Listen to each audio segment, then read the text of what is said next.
Assalamualaikum warahmatullahi wabarakatuh. Perkenalkan nama saya Syarifah Nanda Ahlinwan, NIM 20042158. Di sini saya akan mempresentasikan tugas mata kuliah pengembangan organisasi, yaitu mengenai resume makalah Organization Development in Public Agencies, Perspective on Theory and Practice oleh Robert T. Golembiewski. Satu, latar belakang. Jika zaman sebelumnya menekankan stabilitas dan konsistensi, secara kasar penekanannya saat ini adalah pada pengorganisasian untuk perubahan dan variabilitas. Implikasi spesifiknya beragam dan masih belum jelas, namun poin umumnya sangat banyak. John W. Gardner mencerminkan kepastian dan kehati-hatian.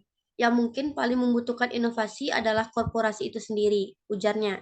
Mungkin yang dibutuhkan setiap perusahaan dan organisasi lainnya adalah departemen yang terus melakukan pembaharuan yang dapat memandang seluruh organisasi sebagai suatu sistem yang memerlukan inovasi berkelanjutan. Respon utama terkini terhadap perlunya perubahan organisasi yang terencana adalah semakin meningkatnya penekanan dan pengembangan organisasi atau OD.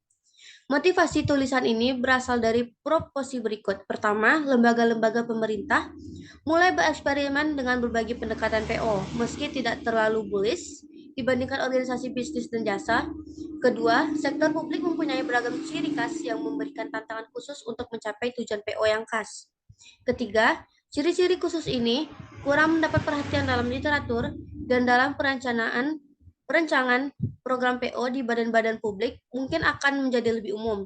Kebutuhan untuk menyesuaikan program PO di badan-badan publik mereka yang lebih dekat dengan batasan-batasan khusus yang ada pada lingkungan mereka akan meningkat secara tajam.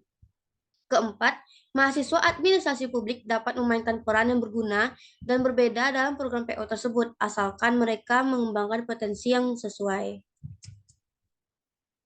Dua tipe program OD. Yang pertama itu ada jaringan temuan dan hipotesis yang mendasari. Meskipun beragam, program PO bertumpu pada landasan konseptual yang serupa. Landasan ini beragam, termasuk temuan empiris yang relatif keras dan hipotesis yang masuk akal. Landasan program PO ini juga menemukan bagaimana seharusnya organisasi menjadi efektif, sehat, atau dapat diterima secara moral. Berdasarkan persiapan sosial dan psikologis, program PO dapat berkembang secara beragam. Misalnya, paparan awal terhadap pelatihan sensitivitas mungkin mendorong keterbukaan yang lebih besar dalam suatu organisasi yang pada gilirannya mungkin menyoroti kebutuhan penting akan perubahan kebijakan, prosedur, struktur, atau teknologi. Program PO kemudian akan diperluas untuk memenuhi kebutuhan tersebut, misalnya dengan penambahan program pelatihan dan lain-lain. Yang kedua itu tujuan utama. Temuan, hipotesis, atau nilai mendasari program PO menyiratkan beberapa tujuan umum secara keseluruhan. Tujuannya adalah untuk melepaskan potensi manusia tentatif dalam suatu organisasi. Secara khusus, program PO umumnya menekankan tujuan-tujuan utama seperti berikut. Pertama, untuk menciptakan iklim pemecahan masalah yang terbuka di seluruh organisasi. Dua, melengkapi kewenangan yang berkaitan dengan peran atau status dengan kewenangan pengetahuan dan kompetensi. Tiga, untuk menemukan lokasi pengambilan keputusan dan permasalahan menyelesaikan tanggung jawab sedekat mungkin dengan sumber informasi sebaik mungkin. Empat, membangun kepercayaan antar individu dan kelompok seluruh organisasi. Lima, menjadikan persaingan menjadi lebih relevan dengan tujuan dan memaksimalkan kolaborasi upaya efektif. Selanjutnya, mengembangkan sistem penghargaan yang mengakui pencapaian misi organisasi. Meningkatkan rasa kepemilikan terhadap tujuan organisasi secara keseluruhan angkatan kerja, membantu para manajer untuk mengelola berdasarkan tujuan-tujuan yang relevan dan bukan berdasarkan praktik masa lalu atau berdasarkan tujuan-tujuan yang tidak masuk akal bagi bidang tanggung jawab seseorang. Terakhir, meningkatkan pengendalian diri dan pengarahan diri orang-orang dalam organisasi. Pada dasarnya, organisasi dipandang sebagai suatu sistem yang membutuhkan inovasi berkelanjutan, dan program PO dimulai dengan menekankan pengembangan sikap, perilaku, dan keterampilan yang akan mendukung inovasi berkelanjutan tersebut. Tiga, karakter lingkungan kelembagaan. Pertama, hambatan dalam mendekati tujuan PO. Badan-badan publik menghadirkan beberapa tantangan tersendiri terhadap program PO dibandingkan dengan organisasi bisnis yang memiliki sebagian besar pengalaman dalam program PO. Ada 4 sifat lingkungan kelembagaan publik yang secara khusus mempersulit pencapaian tujuan program PO. Kedua, kendala dalam mendekati tujuan PO. Latar belakang kebiasaan badan publik juga menyiratkan hambatan serius dalam mencapai tujuan PO. 5 aspek latar belakang kebiasaan ini dibahas di bawah ini untuk mengilustrasikan dampaknya terhadap tujuan PO. Kelima aspek ini tidak terdiri dari daftar eksklusif dan dianggap hanya sebagai pola pikir dan perilaku umum yang memberikan gambaran tertentu pada lingkungan kelembagaan yang luas. 4. Variasi. Dibandingkan dengan organisasi bisnis, arena publik, dalam semua program PO melibatkan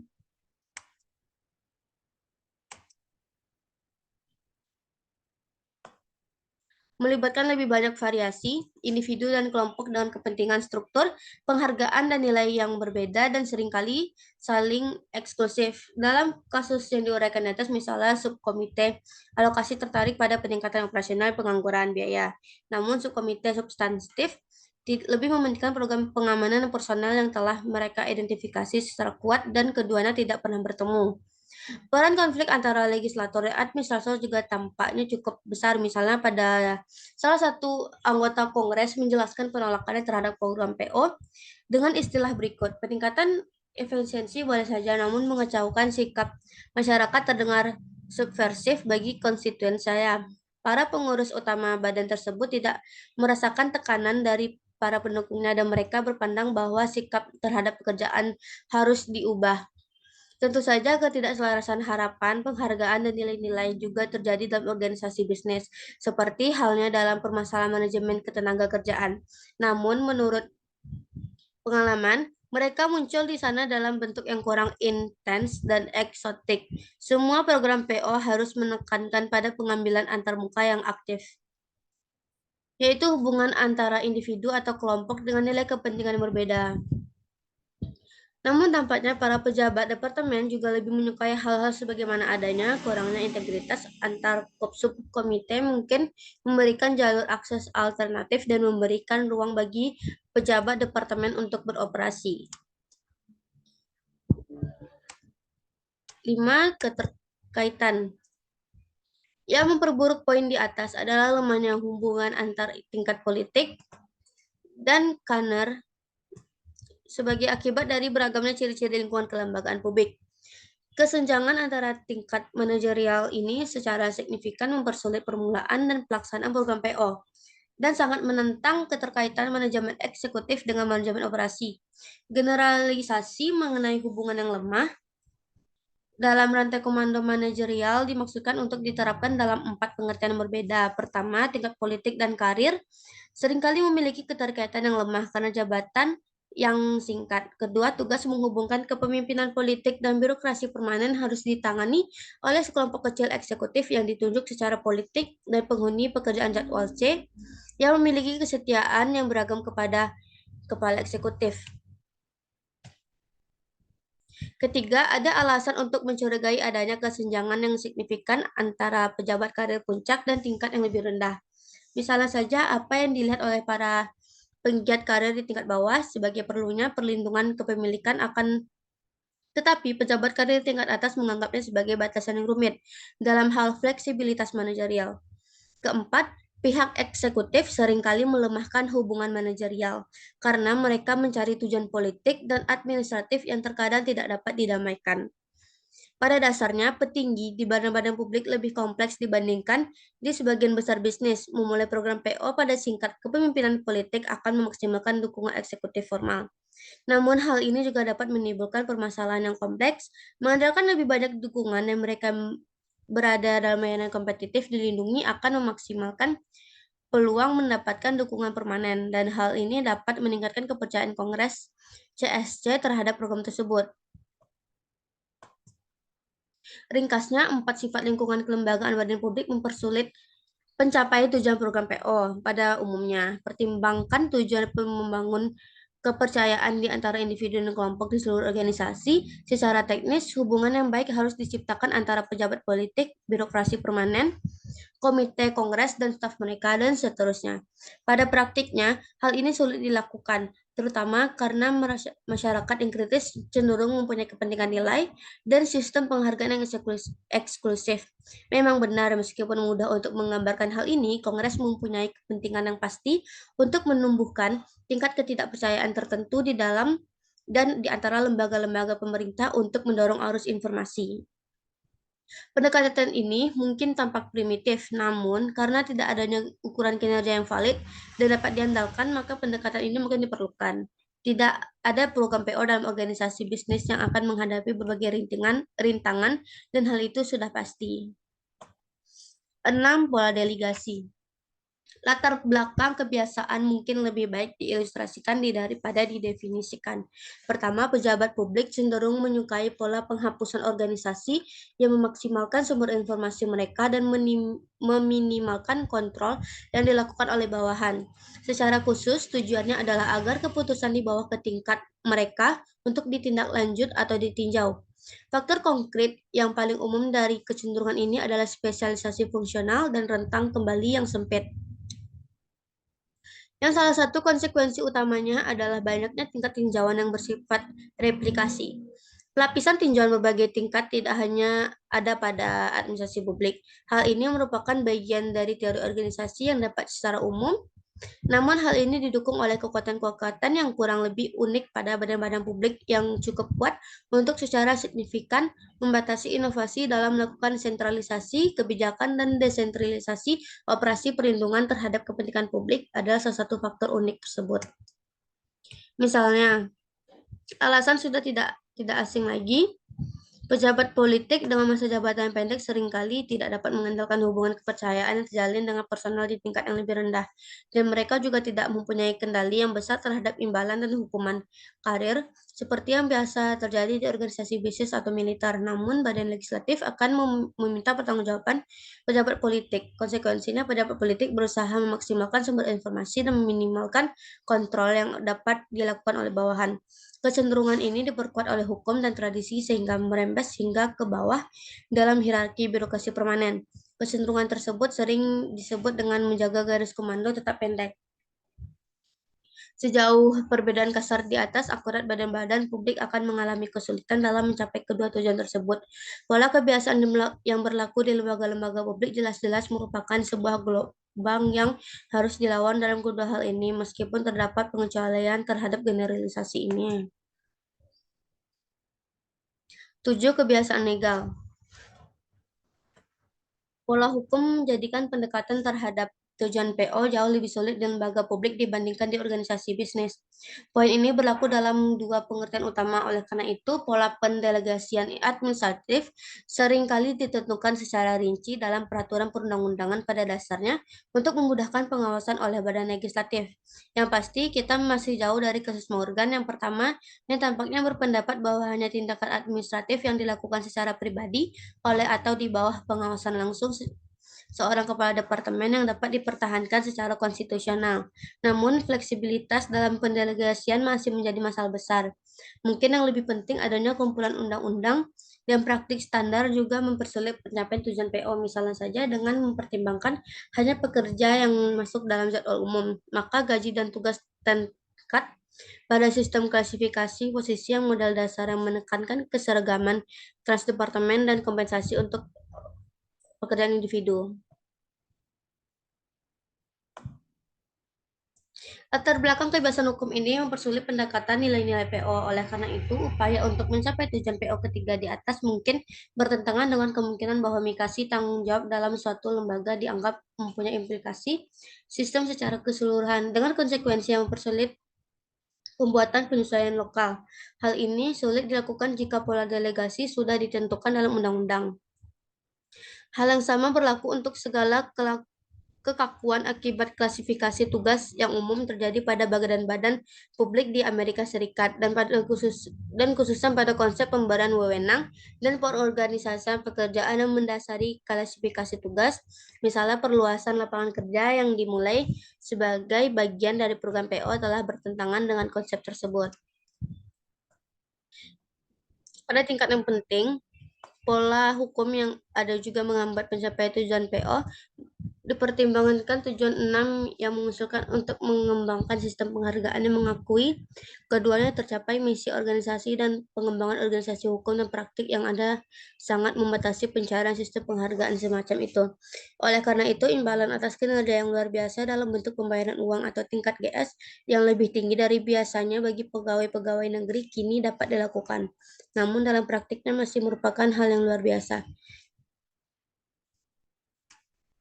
Selanjutnya, kebutuhan keamanan.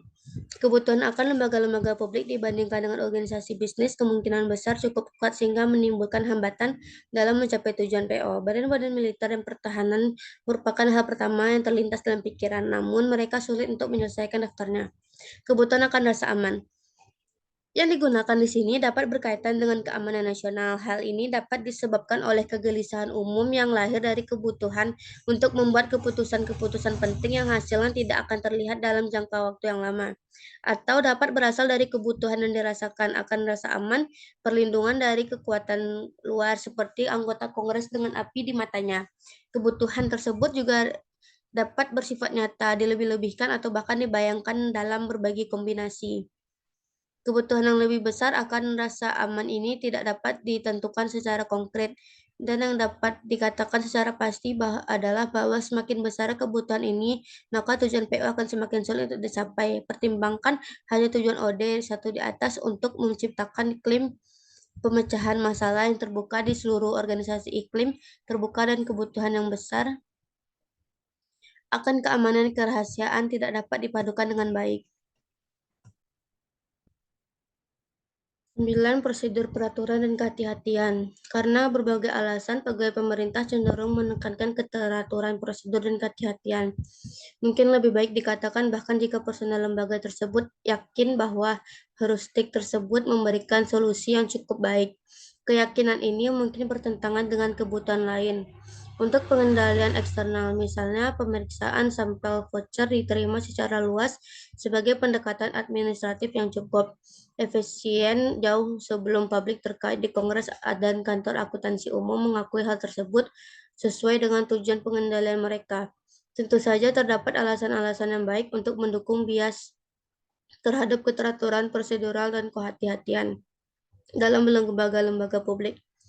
Dan hal ini bahkan lebih buruk lagi bagi tujuan PO. Misalnya, bias tersebut jelas-jelas bertentangan dengan tujuan OD.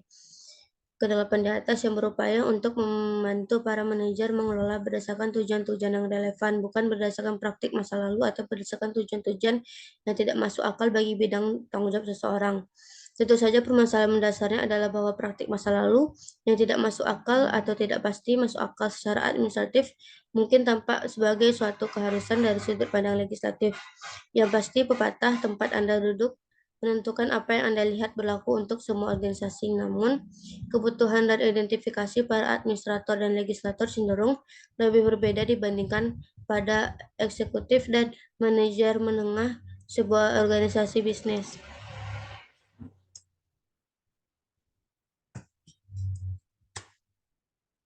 10. Manajer profesional. Konsep manajer profesional kurang berkembang di masyarakat dibandingkan di area bisnis. Secara kasar namun bermanfaat. Kejadian relatif di sekolah bisnis dan sekolah administrasi publik menunjukkan kesimpulan tersebut, seperti halnya gagasan Jacksonian yang mengakar dalam kebijakan dasar kepegawaian publik kita. Misalnya, gagasan sistem karir merupakan gagasan yang sulit dikembangkan di negara ini pada tingkat federal.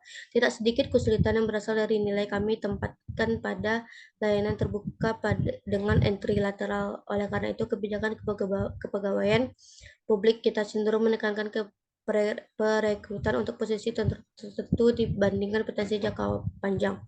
Turunan dari akar tanggung jawab untuk ini mempunyai dampak yang besar, misalnya saja untuk sedikit menyedemakan perhatian federal yang besar terhadap pelatihan telah lama tertunda oleh anggapan legislatif Wigglesworthian bahwa karena dinas federal mempekerjakan orang-orang telah memiliki kemampuan untuk melakukan pekerjaan spesifik yang membuat mereka dipekerjakan, maka ada tidak perlu mengeluarkan uang untuk pelatihan daya tarik relatif dari lapangan kerja publik di tingkat federal setidaknya selama Perang Dunia II.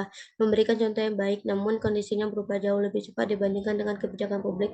Yang juga menarik adalah sistem pusat pengembangan eksekutif regional yang dikelola oleh Komisi Pelayanan Sipil AS dimulai pada akhir tahun 1964 dan pada saat itu hanya dengan anggaran yang sangat kecil dan mendapat tantangan besar dari Kongres secara kasar. Dunia usaha mempunyai keunggulan 10-20 tahun dibandingkan pemerintah dalam mengambil tindakan terhadap kebutuhan pelatihan. Ada satu hal yang tidak diinginkan oleh sebagian besar reformis layanan sipil, yaitu angkatan kerja publik yang memiliki tujuan lembaga mereka satu-satunya pemilik adalah masyarakat. Karyawan teladan adalah seorang teknisi yang netral secara politik yang menindas nilai-nilainya sendiri demi mendapatkan jaminan masa kerja. Hanya dengan cara inilah birokrasi yang elit dan tidak responsif dapat dihindari. Demikianlah tema utama yang diangkat dalam kebijakan dan lembaga kepegawaian. Terakhir, kesimpulan. Program pengembangan organisasi semakin sering muncul balik di badan bisnis maupun di publik. Selain itu, penerapan program PO di instansi pemerintah menghadapi beberapa permasalahan unik. Namun, permasalahan unik ini cenderung tidak diketahui atau kurang dikenali oleh tim OD karena mahasiswa administrasi publik cenderung kurang terwakili dalam tim tersebut. Selain itu, beberapa implikasi turunan tampaknya tempat. Pertama, perburuan liar di sektor publik yang dilakukan oleh tim PO yang pada dasarnya terdiri dari psikolog dan sosiolog akan terus berkembang jika hanya karena seperti yang dicatatkan oleh William F. White dalam hubungan lain, perburuan liar semacam itu diperlakukan. Kedua, mahasiswa administrasi publik dapat memainkan peran yang berguna dan sebagian besar dalam program PO tersebut. Namun yang ketiga, mahasiswa administrasi publik cenderung memainkan peran tersebut hanya ketika sejumlah besar dari mereka mengembangkan kompetensi yang melengkapi minat khusus mereka dalam administrasi publik. Perluasan kompetensi untuk agen perubahan atau konsultan organisasi disediakan oleh NTL Institute of Applied Behavioral Science dan oleh program berbasis universitas seperti yang ada di UCLA dan Boston University. Sekian presentasi dari saya. Apabila ada kesalahan kekurangan, mohon dimaafkan. Assalamualaikum warahmatullahi wabarakatuh.